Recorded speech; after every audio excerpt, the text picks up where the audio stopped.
Hi, you're with Kelly Wilson of the Wilson team, and today I am with a special guest, Elliot Mould, somebody I've been trying to get into the office for some time, but he's too busy buying properties, selling properties, and busy multi-million-dollar investor. We're getting there, right? We are. We're working on it. We're working on that. But today I wanted to bring Elliot in because we have a lot of clients that are talking about what type of investment property do I want to own, what is my exit strategy, what does my day-to-day maintenance look like. So I met Elliot, a few years ago? Probably about 3 or 4 years ago now. Yeah, and you came to me and you were looking at buying, was it your first investment property? I think I had fallen into an investment property before you just because I had moved from one house to another and I had kept that. But yeah, I was looking to sort of embark on my investor journey. Mm-hmm. And and then I was looking for some help. And then through a lot of searching and trial and error, I found you. Yeah. And I stopped searching. And you stopped searching. And it's been great ever since. It has. So now your situation is a bit unique in the sense of where you started from, right? What was the actual purpose of you starting to want to invest in real estate? And then what you actually did to help train a little bit and get you sort of motivated to do it. So maybe you can talk a little bit about your background, right? How you ever got into it, what you did to start the process. Okay. I think I kind of fell into it, I wouldn't say by accident, but I was in the military. I got posted to Ottawa in about 2006, 2007. I needed a place to live. I bought a place right around the corner from my parents so that I could go home, I guess, and have dinner. But it was a condo and it appreciated in value. And I not long after that, my plan in that place was to rent out rooms while I was living there. Okay. And I didn't feel like it was home anymore. So I decided to rent out the townhouse fully to a family and then rent my own apartment downtown closer to work. Ah. So I created a little bit of cash flow just by doing that. Yeah. It wasn't really like, my thought wasn't really to have an investment at that time, but yeah, I used that property that I had bought and someone else was paying the mortgage and creating equity for me, and I was able to live for cheaper renting downtown closer to work. Now, being downtown probably wasn't a great thing for me, but yeah, anyway, so all in all, that's how it started. So I think from there, I always had in my mind eventually wanting to use that first townhouse to buy something else. Mm-hmm. And the next buy something else was to be able to live in that. And my goal was to buy something else and put an apartment in the basement. Mm-hmm. And I don't really know why I had that plan. Mm-hmm. I think it's just because I wanted something extra to sort of subsidize my income at that time. I didn't really know what I was doing. The team I have now, I did not have that team back then. When I say the team, I mean the right realtor or the right mortgage broker. I had nobody really guiding me. Mm-hmm. So I learned from my own mistakes instead of learning from a professional who has been with many people and seen their mistakes and be able to tell me, hey, don't do this and don't do that, you should really do this. I didn't have that, so I learned on my own. So I don't know if that answers your question. It does. Okay. Now, when you decided to do your first one, because I know you came from a background of taking some courses, right? Yes. Yeah. And trying to develop, was it more of a plan or more of how to dive in? Were you looking at something to expedite this, building wealth through real estate quicker? So I think what happened was I got to the point where I said, you know what, I didn't realize it, but I had already sort of, in some respects, become a real estate investor. I mean, my full-time career was still being in the military. Yeah. But I thought to myself, wow, even before I made that move and bought that second home, I think early on I always felt to myself, well, I wonder how I could do more of the management and have the property and find the tenants, stuff that I liked doing. Okay. And how could I do that more without any of my own money, right? And I was like, and I didn't know. So I was like, oh, that's too bad. I guess I can't. Mm-hmm. And it wasn't until a few years later where I started hearing about, maybe the opportunity to actually learn about how to be a real estate investor. And what appealed to me the most was being able to answer that question. Mm-hmm. So I joined a real estate investor membership group, and that came with a whole pile of training. And that training is what taught me all the different tricks and stuff like that, because everybody's going to run into a problem in terms of running out of money, right? Yeah. And it's what do you do next, right? When you don't have any of your own money, or the bank won't lend you your own money. So I wasn't quite there yet, but kind of. And and I was able to get those answers, and it sort of opened up a lot of more doors. So I did take courses, I took training, and that sort of, the switch went off for me in terms of being like, okay, you know what, like I'm not crazy. This is something we can do. Here's how to do it, and that's how it got started. So. Yeah, and you've already seen what the property did before, right? That you Yes. bought it went up in value, you created equity, you had somebody else pay off the debt. Yes. And what I find that most people don't realize is they have to sit there and save for every single down payment. Right. Right? And that's the scare. I think that's a lot of the scariest part is like, well, I'm not going to be in a position to do that for 2 to 3 years. But the reality is if you own a home and you've owned it for the past few years, there's a very good chance it's gone up in value. You've paid the mortgage down. Yes. And you can literally borrow money back from the bank, barely change your payment on your mortgage, and use that capital without taking any money out of your own pocket and buying this piece of real estate, right? So I want to talk about what type of investments that you currently have in your portfolio. Sure. Because I know you do multi-residential, right? And you also do student rental. Yes. Right? So I know that you typically like to buy a little outside of the Ottawa area, right? Well, so not directly in town when it comes to multi-residential? Hey, or? I prefer if all my stuff were around the corner from my home. That would be the easiest. But, I learned something a long time ago is invest where returns are best. And the returns for me, in terms of what my goals were, weren't, the projects I was going to be working on, the properties I was going to be acquiring, weren't going to be in Ottawa.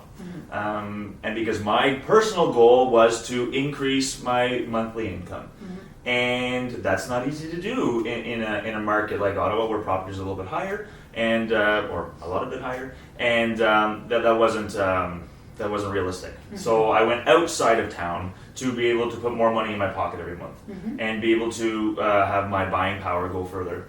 The properties I do have in Ottawa, I had to have a different strategy to be able to get cash flow in Ottawa, and so that was more for like student rentals. So some apartments, maybe 1 or 2 units in a duplex that I've created, or even a home just strictly for mostly for students. And when you can sort of break it down to a buy the room kind of thing, then that can increase your cash flow. Students will pay more individually, and then if you bring them all together, then you can increase your cash flow in Ottawa.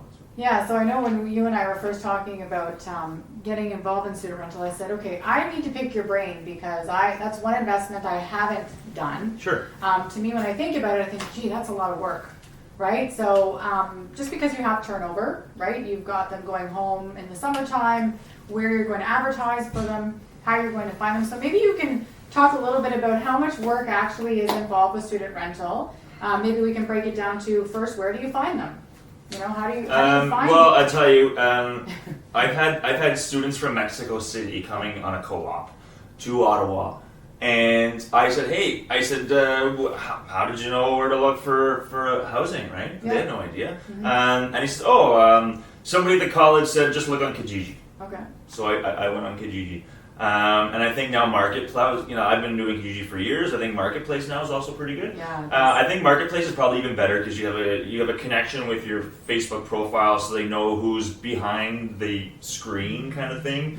So I'm not super tech guy, and I'm not into all the social media stuff so much. But yeah, so Kijiji Marketplace is where I found them, and my screening process is super, super strict, and I ask a lot of questions, and I maybe ask questions that make people feel a little bit uncomfortable. Nothing I'm not allowed asking, but if I see things or if I get a sense for a thing, I'll just come right over and ask the question. I'd rather have a clear understanding of who this person is and how they're going to be as a student, as best as I can, because if I'm putting that student with maybe some other students, there's a big responsibility there to make sure that you're finding the right mesh of people, because I could be affecting someone else's living situation if I put someone into a place with some other students that don't mesh well because they don't have the same kind of philosophy or the same level of focus on studies and stuff like that. So yeah, a lot of screening,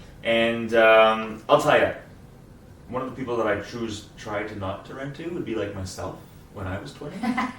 And So that's how you know how to ask the questions, right.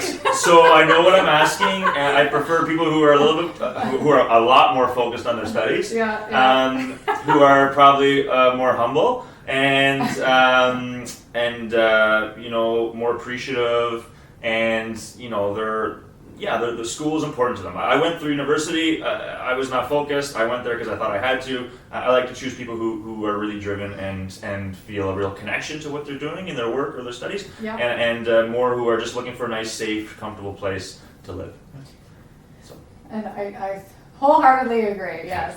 Okay, so the next thing I want to talk about is you find the tenant. How do you actually structure the lease? Because I mean, some are there for a few years, right? Mm-hmm. But some are there for a year. So how do you typically handle that, right? How long they're staying and what happens if there breaks in between? So one thing I think I should point out is that anything that I might call student rental or whatever that that I'm doing is furnished.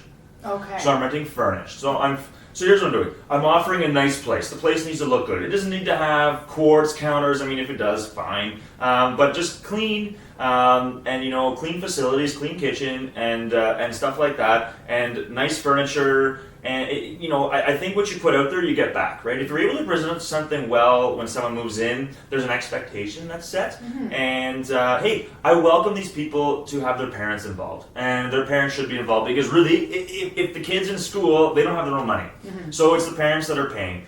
And if it's the parents that are paying, then there should be no problem having them on the lease. Yep. So that's what I do, and I explain to them what it means to be a co-signer, and they're fine with it. So. With that, then, it's also great to have the parents want to be involved. They want to come see it. So that's fine, because what I'm offering, and when I say it's my partner Erin and I, my wife and I. Yeah. So we want to make something nice. So the parents want to come, sure, come on over. I got nothing to hide. Come look at the place. Everything's legit. It's updated. It looks nice and clean. And they'll come in, and I've had many parents say, like, oh wow, this is so great. We've seen some things that are just like, And it's nice to come into a place where you can tell that the owners care about it, mm-hmm. and yeah. So what type of things do you put inside the room?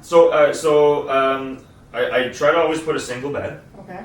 Because I don't want to invite bed parties. I call them as much as possible. And there's a desk, there's a chair, and there's a dresser, okay. and they all have closets. Yeah. And I've even gone through. We have a home, and I went through and changed all the windows, because you know what. For me, the appearance of the older windows in there just I wouldn't feel really great in that room living there. And so, we spent the money and changed all the windows.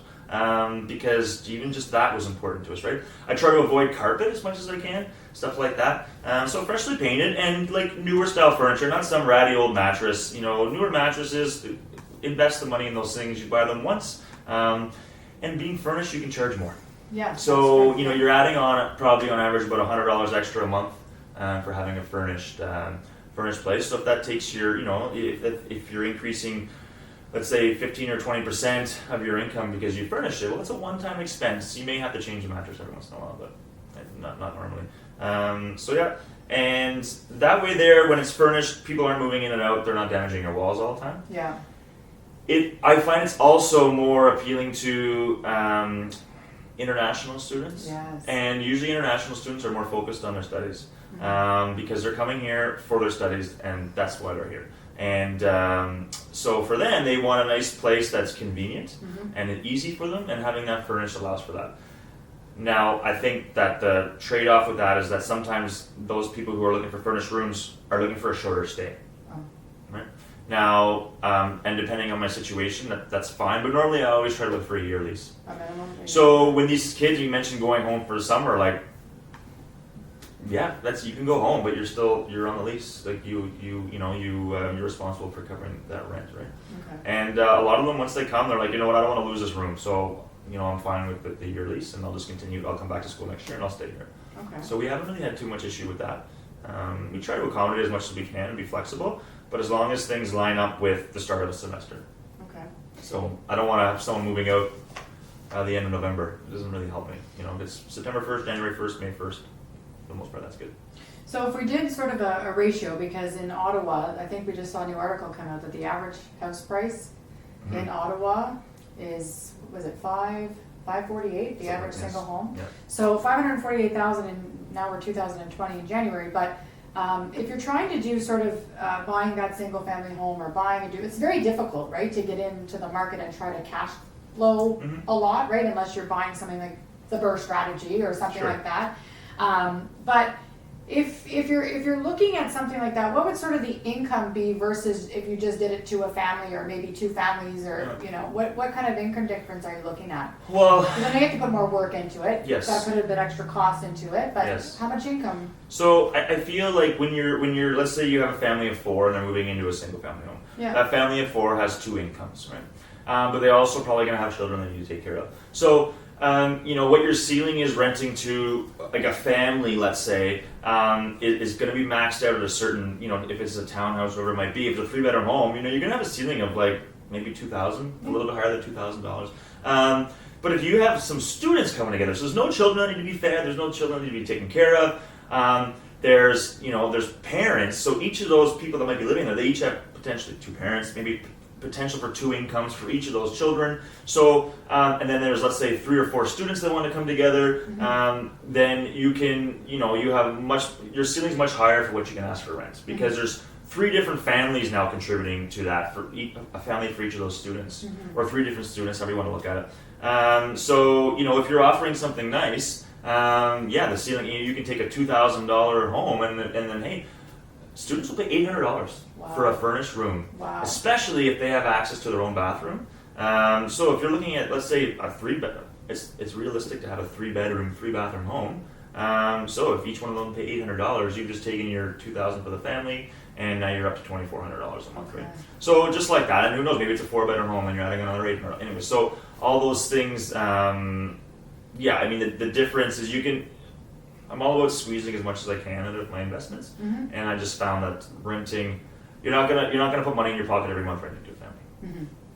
No, and you have created that additional cash flow. So let's talk about how much more work, and part of that is also the maintenance of the property, because when you have a single family home, you can negotiate, hey, you guys got to take care of the snow removal, and you have to take care of any regular maintenance and repairs, cutting grass and that kind of thing. So how do you manage that? Is that just part of the budget? Do you do it personally? Do you hire out? So, Kelly, I'll be honest. I don't do much myself. Okay. The things I do the most are I will always pick the tenant, no matter where my property is. I have property outside of Ottawa. I will pick the tenant there, and I'll pick the tenant here in Ottawa. Yeah.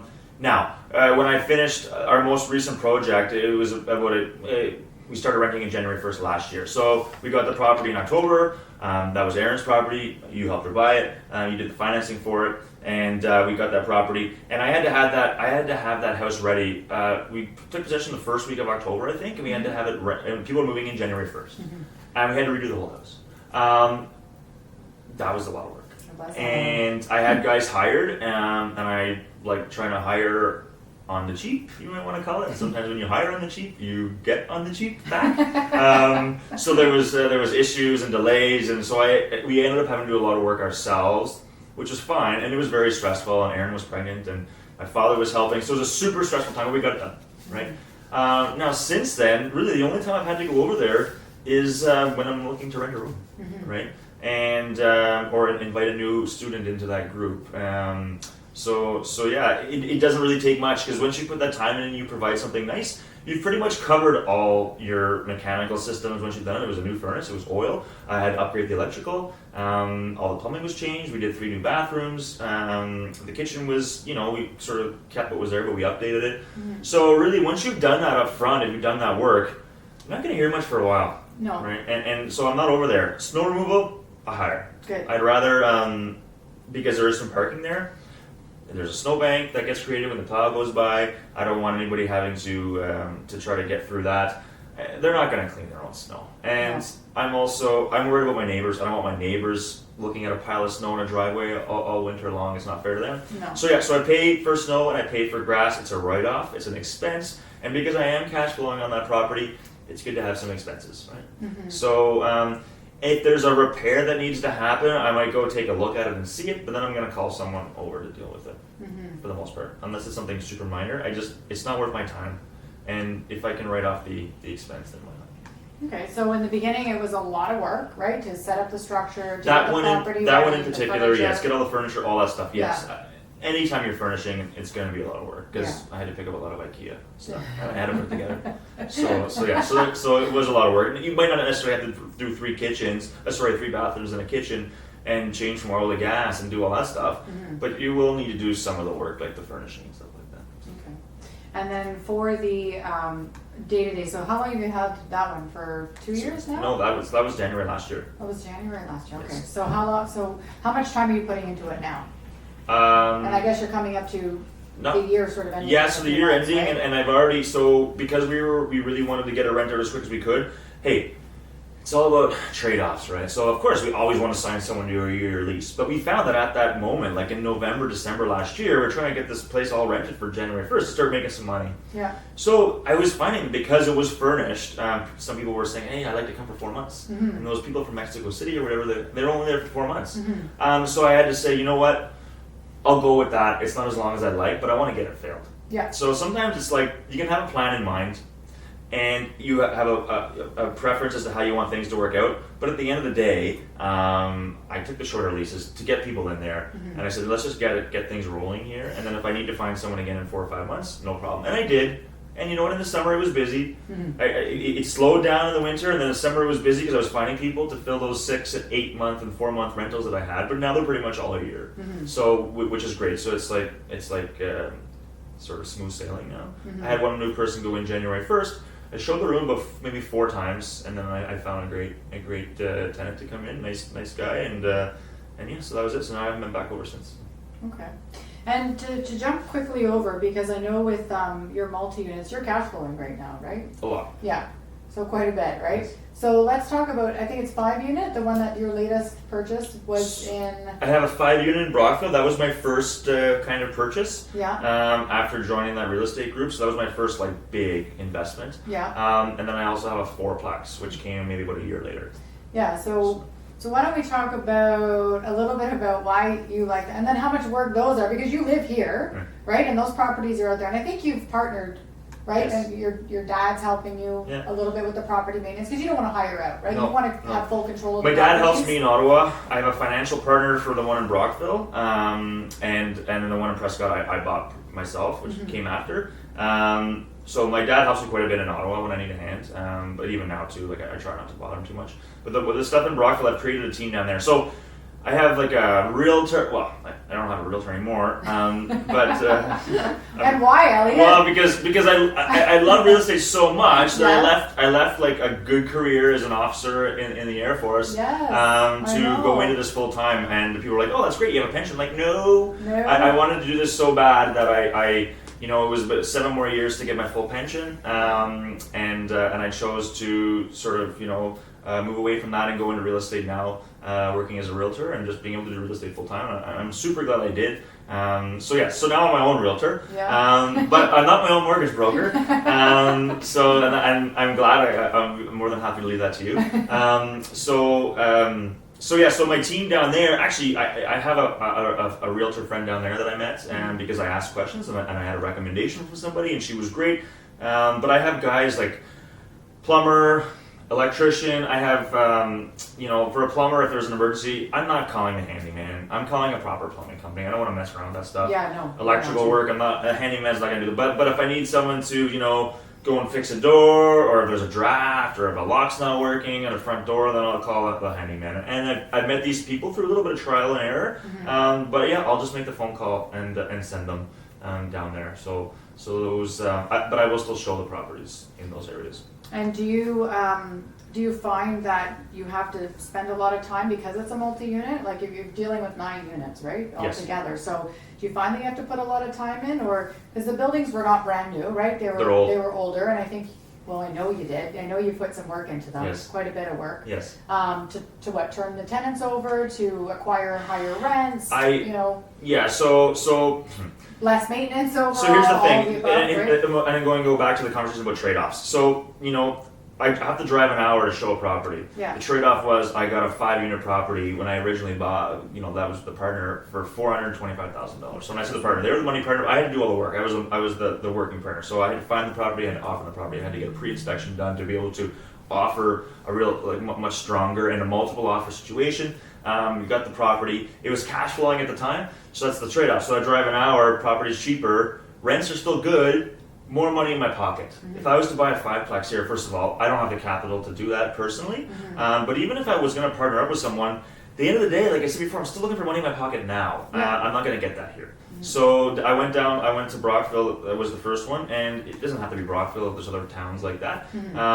But I felt comfortable with the area because I've spent some time there playing hockey. My son lives there, stuff like that. So I'm down there quite a bit, so it made sense. But yeah, the rents are good. I put a lot of money in my pocket, and they required some work. I think what's important is you got to maximize your investment. Yep. And what happened was early on, some people left, so I felt out the market. I increased rents. The response was good. What I had was good. What I was offering was nice. And as I had opportunities when people left, I fixed them up. They weren't, and it was a well taken care of building. I'm fortunate the 5 units are totally separately metered. That's water, gas, and electricity. So I'm not paying any utilities there at all. So my expenses are quite low, and the rents are solid. And I've been fixing them up as I go along. But I mean, it probably brings in a lot of money. It does. You're doing excellent cash flows. I don't even know what the exact numbers are. Yeah. Aaron deals with all that stuff. All I know is that I don't ever have to worry about that property. Yeah. And the bank account just keeps going up. And she says, you should use some of this money for something. And You will. I will. I'm actually too busy to use the money for anything. So that's what's happening right now. So yeah. But I will say that the actual amount of work, I manage it. But managing, I can do that from anywhere. Yeah. Right. Well, because as long as you have a team, you can call somebody in to get whatever you need done at any time, right? So, and a lot of people, they try to save money, they try to do it themselves. You're writing it off anyways. Yes. Get a professional, get it done right, and you'll probably save yourself 100 less calls, in the future. So they talk about people that go to work every day, making a salary. That's great. There's nothing wrong with that. But you're trading time for money. Yeah. Okay. So it just goes to like doing your own repairs. That's your own time. Our time is valuable. We have limited time in this world. I don't want to sound cheesy, but it's true. It is. So let's hire someone who's going to do it faster, do it better, and just don't worry about it. Because at the end of the day, it's a business. And if you're running to every little repair, every little fix, and you're taking that time, you're going to start resenting it. Because that's a drain. It is a drain. I mean, I give those people all the credit in the world for wanting to do all that work, and that's great. But you have to have that mind shift. The whole point of doing this is to make your life easier, right? Not to add burden. And these people that say, "Oh, I don't want to ever be a landlord again," it's probably because they didn't make that transition. Right. They didn't make the transition or take the actual time needed. When you're doing the acquisition, I kind of find that's the easy part, right? But getting the right tenant in and getting the right property is the biggest time consumer. But you do it right, and it's almost like a set and forget, right? I agree. So, but that's part of when you're building your own team and you're trying to get the professionals around you. Build it with people who are already doing it, because not only do they have the experience, but they also can have the referrals. Right? They can tell you what's good about a property, what's not good about a property, and everybody's going to have their own systems. I know I've changed. Like I used to just be the person that just had to get the acquisition, right? But back when I started real estate, you could buy a rental property at 100% financing, 5% down. It was great. Right. I would say the biggest mistake that I've made was I didn't do the buy and hold. It's like, oh, I made 30 grand. Let's sell. Let's buy something else. I made another 20 grand, but I could see it was lucrative. Right? It's just I didn't quite hold on to it. Every time I made money, I would sell and do another acquisition. So now that I've been doing it 20 years, and if I look back, it's all about having that mentorship. But my whole plan is to say, okay, now I just want to buy things, I want to fix them up, and I want to bring the values up substantially. I've got a good contracting crew, and yours is also acquisition, but you're doing it in a different way, right? So yours is multi-units. Right, yours is building that instant cash flow. So I probably don't cash flow as well as you do, but it's different, right? Well, it's just buying the asset, it's getting the bank's money, it's getting the tenant to pay for it. Yeah, right? I have a very it will get to a point where it will shift because at some point. So here's the thing. I was very much like, I guess you want to call it instant gratification. Yeah. But my goal was to replace income. Yeah. right? That was my goal. So that meant that if I wanted an opportunity to stop working sooner, I needed to have enough money coming in every month. Yeah. Now, if you're buying a property, like you're saying, and you're improving it, and then your plan is to refinance it at a higher value, and you're going to pull a bunch of money out, well, the higher you refinance, and the more money you're able to pull out because of that, you've created a great investment for yourself. Yeah. But as you're doing that, you're even taking even more cash flow potential away, right? Yeah. But that's a longer term strategy. Right. And then what's going to happen is in a few years you'll refinance that property again, and you're not ever going to take any income on that, so you're not going to pay tax on that. But you're going to take out money and you're going to reinvest it. That is, even though I'm almost 40, that for me in my mind is still a very mature adult investment. Whereas I don't want to say immature, non-adult investment, but mine is more like I want money and I want it now. Yeah, and for sure. That's still the way I'm going, because at the end of the day, I work for myself now as a realtor, and you know what? I want to be at a point where I never have to worry. Mm-hmm. And that's going to be a balance of monthly income, and there's also will be some longer term investments going on. But I like having that, because you know what? Things go like this. Everything's cyclical, right? And one thing that is not cyclical is renters. Mm-hmm. There's always going to be people looking to rent. You know, you always need shelter, Right. no matter what, right? And a lot of people, if you've bought your own house and you've been sitting on it for a couple of years, you already know the power of real estate, because you already know that you've paid principal down, you already know that your values have gone up, and now you have the ability to go in and tap into that and redo that and duplicate that. Like, I see people in situations 5-10 years from now, they're in their 30s, their 40s, illness strikes, job loss strikes, and the person that's sitting there that had that property over here has a fallback, right? You lose an income, you lose that most important part. What's your fallback plan? Because most people need their incomes to live every day, right? Yeah. So I think it's important that not only do you have to have a good team, but decide where you fit in best. How much time do you really have, right, to invest? Because you don't want to do it sloppy. Right? Like, you put all your time into it. I made mistakes. And I made mistakes because you talk about meeting people that can give you advice and stuff like that. I didn't have it at the beginning, so I made my mistakes, and it was a lot of trial and error. And at the beginning, I didn't even know I was actually doing it. Like, I didn't know what it was that I was doing, but I was starting my investor path.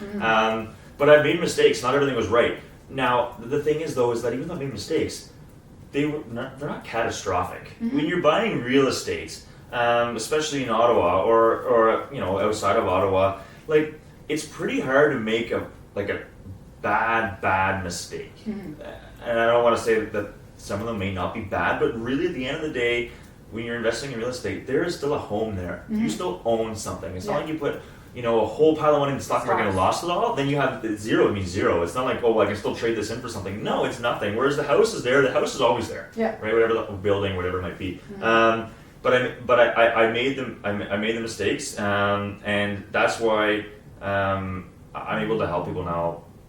Hey, learn from me, and here's how to do it, right? But I will say, though, that not everybody understands what's going on with their personal residence. You meet with people all the time. You have those discussions with them. I don't always have those discussions with them, but I came from my parents. They're like 2 generations up from me. Like, my parents are probably going to see this.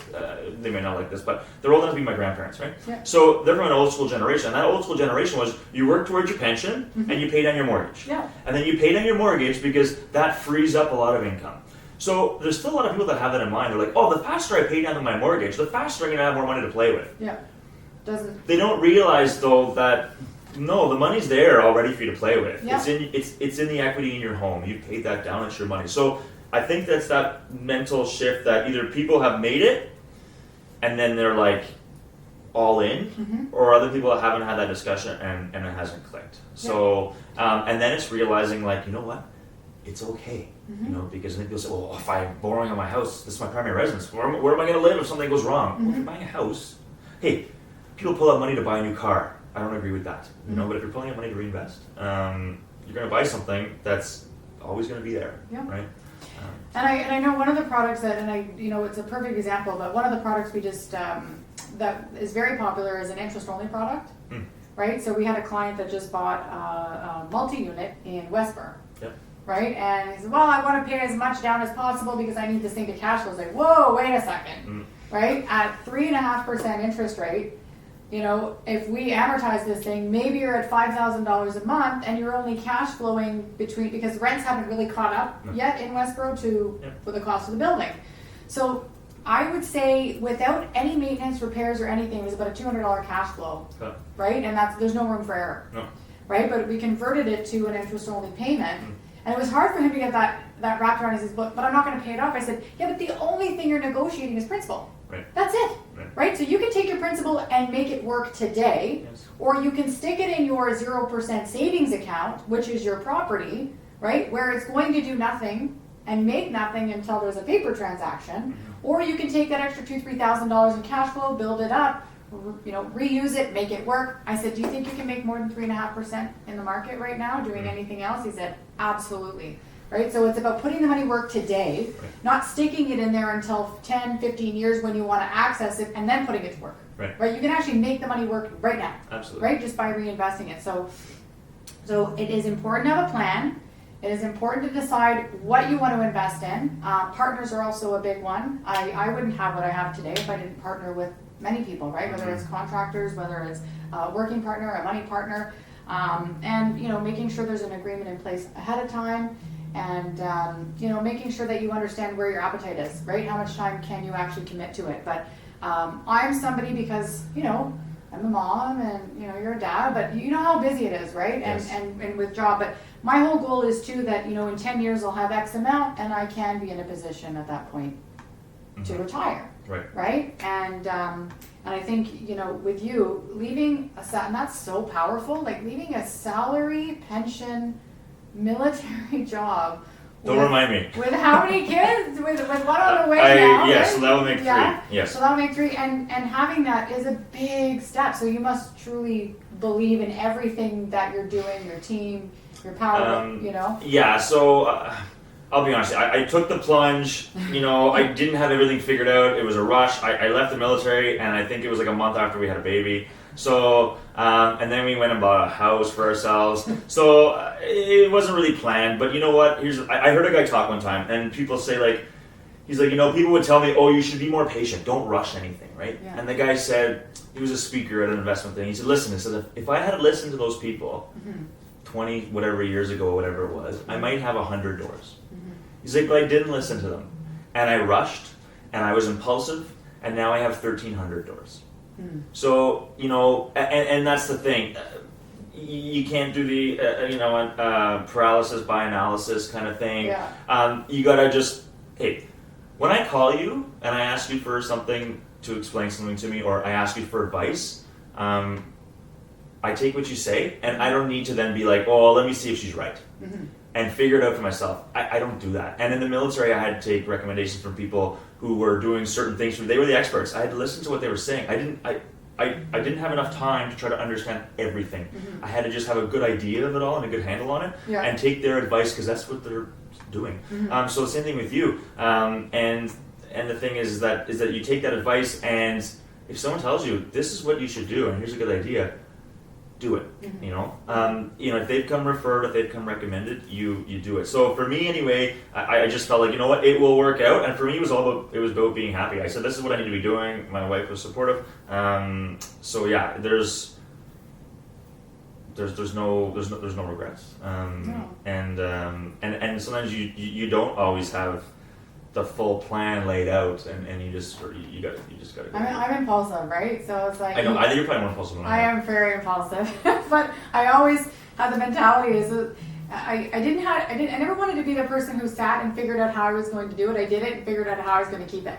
Right? Because that's always my motivator. Right? It's like, just get it done, just do it, plunge. You know, totally. Because a lot of times, until you're under the gun, and then you're like, oh wow, now I actually have to figure this out, you won't figure it out because you don't have that pressure on you. Right. And now, I mean, also with the way the market is right now, if you spend too much time on the front end thinking about something, your opportunity's gone. And the more those opportunities go, the further and further that benchmark gets away from you, and the harder and harder it gets, right? So if you're looking at a $500,000 thing right now, that $500,000 thing that you're kind of sitting on the fence with, in a few months it's going to be a $550,000 thing. And I guarantee you haven't created that extra capital required necessarily in that same amount of time to be able to get the $550 thing. And you know what? the rents had not increased enough to then make the 550 thing work just as well as it would have at 500. It's not how it works, right? So. And I'm like, what amazing country that we live in, that the banks are willing to lend us money at what, 3, 4, 5%? Well, I wasn't around when it was like on. 18, 19, but I don't know what we would do with that. But yes, we're very fortunate. And that's great. And it's a good opportunity for people to create a legacy and create wealth. Because I think, there's been a sort of a change of philosophy overall where trading the time for money all the time. So why not have a side hustle or whatever on the go, as a backup plan or as a, hey, here's to make our future better kind of thing, right? So. Well, I want to thank you very much for coming. I hope I answered all your questions. All my I think some of them I answer and then I go off on a tangent. That's okay. I love the tangents because okay. that's what teaches people, right? Right. So I can't wait till 5 years from now. We're gonna do another one. 5 exact years. 5 years. Yep. I want to see okay. the multi millions that you've built in right. 5. Right. Right. Yeah. Well, as long as I get the financing. Yeah. That's my job, right? Yeah, that's right. That's right. Just put that out there. So if you want to see that in 5 years, then it's pretty much all up to you. Yeah. So to make it happen. And also to see where the plan may have shifted, right, from here to today. Right? I think moving forward, I want to this year. I'm looking to acquire at least one multi. Probably back out of town again, and that's and always continue. Now it's more of a balance. I get to work in real estate full time now, so. Helping people do this is also very rewarding as well. I know. So I found that, and it's like you appreciate what you have more when you're able to also give it to someone else, and that's nice. I think I used to be very like withholding secrets all the time, but no. And just like you're always providing so much advice, and I'm now it's fun to do that to other people as well because they'll look at you and they'll say, hey, like I appreciate your experience and your knowledge. Can you help me? Yeah. Absolutely. Right. Because you have all this stuff in here, and you actually don't even realize how much you know until you're in a conversation sometimes, right? It's like, wow, I know all this stuff, and like, how do you get that? And I've learned it by doing. Yeah. You can have someone tell you something, and then you hear what they say, but you haven't really quite learned it until you've gone through it. Yeah. So I've gone through it on my own, and then I've learned a lot. So it's not just like someone told me something and I'm just repeating it to someone else, right? No, you've done it. It's through experience. Yeah. So and that's the best which time. is great. Yes. Yeah. That's how I can sit here and talk about this with no notes. With no notes. I have notes. That's okay. I have a question. I don't want to forget Question notes anything. are good. Question notes are good. Yes. All right. Well, thank you very much for joining You're us welcome, today. Kelly. Absolutely. All right. We'll be talking probably 3 hours from now. Right. Or Yes. On our every 2-day call. every 2-day call. Okay. All right. Good. Thanks, Thank you. Kelly. Appreciate it. Thank you. Don't leave me hanging. Yeah, not ever. All right. And I like your videos, by the way. Oh, good. Check them out. Styfire.ca. All right. Good. Sounds good.